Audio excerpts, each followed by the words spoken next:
संपूर्ण निर्विकारी डबल अहिंसक की परिभाषा।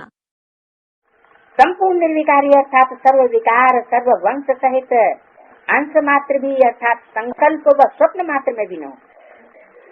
न संकल्प में आए विकार और न स्वप्न में आए। संकल्प में नहीं आएंगे तो स्वप्न में भी नहीं आएंगे। उसको कहते हैं संपूर्ण निर्विकारी। मर्यादा पुरुषोत्तम अर्थात हर संकल्प हर सेकंड और हर कदम श्रीमत अनुसार अर्थात मर्यादा प्रमाण। संकल्प भी एक कदम भी ईश्वरीय मर्यादा की लकीर के बाहर न हो। अमृत वेले से रात के सोने तक कदम मर्यादा अनुकूल। स्मृति वृत्ति दृष्टि सदा ही मर्यादा प्रमाण। ऐसे मर्यादा पुरुषोत्तम कहाँ तक बने हो।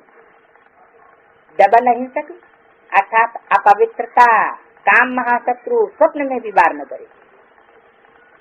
सदा भाई भाई की स्मृति सहज और स्वतः अर्थात स्मृति स्वरूप में हो। ऐसे डबल अहिंसक आत्म घात का महापाप भी नहीं करते हैं। आत्मघात अर्थात अपने संपूर्ण तत्व प्रधान स्टेज से नीचे गिर करके घात नहीं करते। ऊंचाई से नीचे गिरना ही घात है। क्या कहा? कौन सी ऊंचाई? बाप की याद में आत्मा ऊपर टिकी हुई है और बुद्धि नीचे नहीं आती है, तो आत्मघाती कहेंगे? है? तो आत्मघाती हो नहीं सकते। अगर ऊपर टिकी हुई बुद्धि कोई भी कर्म करते हुए कर्म इंद्रियों के रस में आसक्त हो गई तो क्या कहेंगे? नीचे आ गई। नीचे आ गई माना आत्मघात जरूर होगा। आत्मा के असली गुण स्वरूप और शक्ति स्वरूप स्थिति से नीचे आना अर्थात विस्मृत होना, ये भी पाप के खाते में जमा होता है। इसलिए भी कहा जाता है आत्मघाती महापापी। साथ साथ अहिंसक आत्मा कभी खून नहीं करती है। पहला खून किस बात का है? संकल्पों का खून। संकल्प ही बीज है।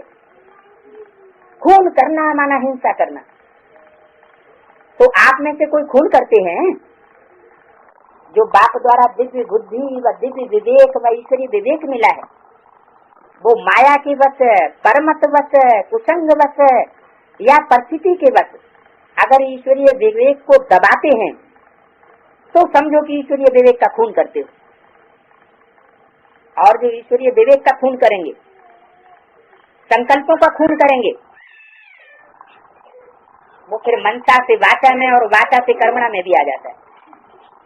ये खून भी करने वाले बन जाएंगे। तो दिव्य बुद्धि का खून तो नहीं करते हो।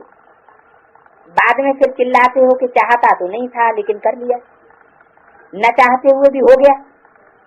हो गया तो गोया ये है ईश्वरीय विवेक का खून कि जो नहीं चाहते थे वो विकारों के वश हो गया।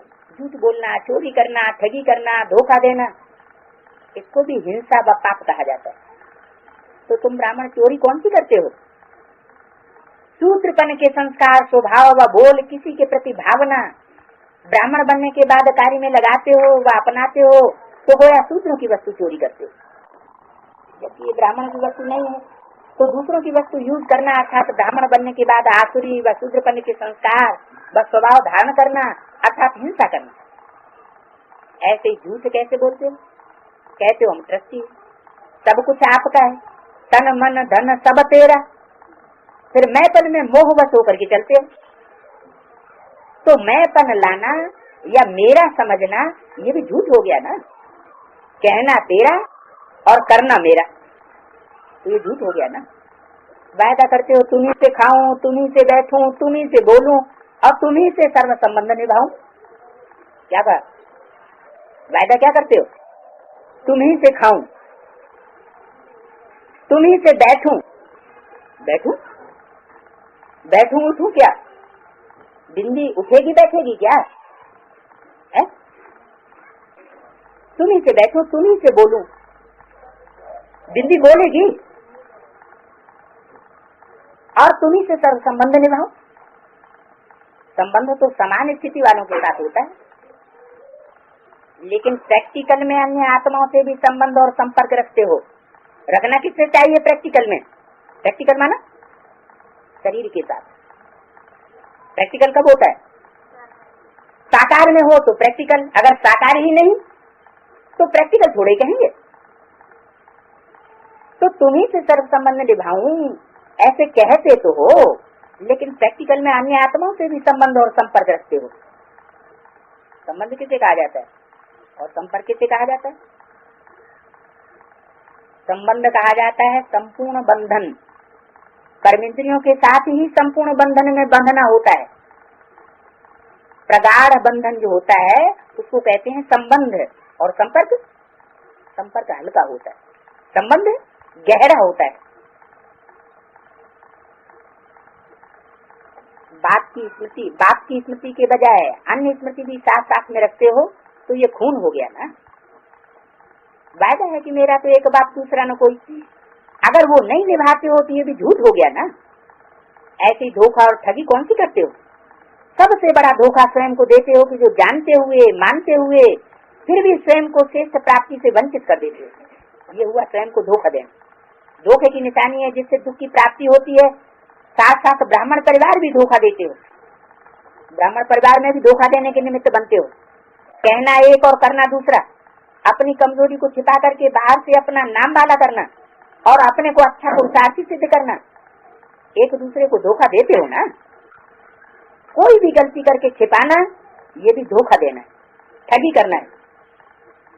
तो डबल अहिंसक अर्थात पुण्यात्मा, महान आत्मा जिससे कोई प्रकार का पाप न हो, ऐसे अपने को चेक करो कि आत्मा की सर्वश्रेष्ठ तेज जो अभी सुनाई वो कहाँ तक धारण की है। ऐसे सर्वश्रेष्ठ आत्माओं का बाप भी गायन करते हैं।